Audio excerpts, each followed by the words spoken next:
Oh yeah, 40% off? Come to Papa! There's nothing like scoring a bargain on a big ticket item. Wouldn't it be nice to shop for stocks the same way? Unfortunately, there's no discount rack or flashy sign telling you a stock is undervalued. But there is a strategy based on finding potential deals.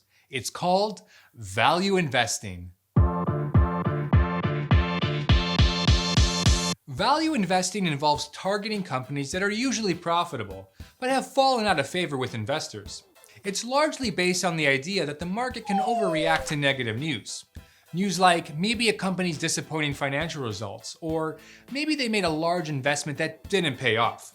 Whatever the reason, the true value of that business, or book value per share, wouldn't be reflected in its sudden fall in share price.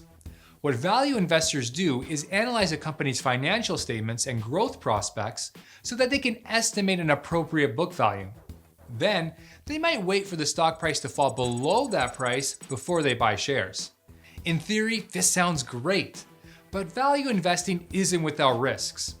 Investors can miss the mark on their estimates, and unforeseen events can change a company's long-term financial situation. That said, you might consider value investing as a strategy if you're a long-term investor who doesn't mind doing lots of research to find deals hiding in plain sight.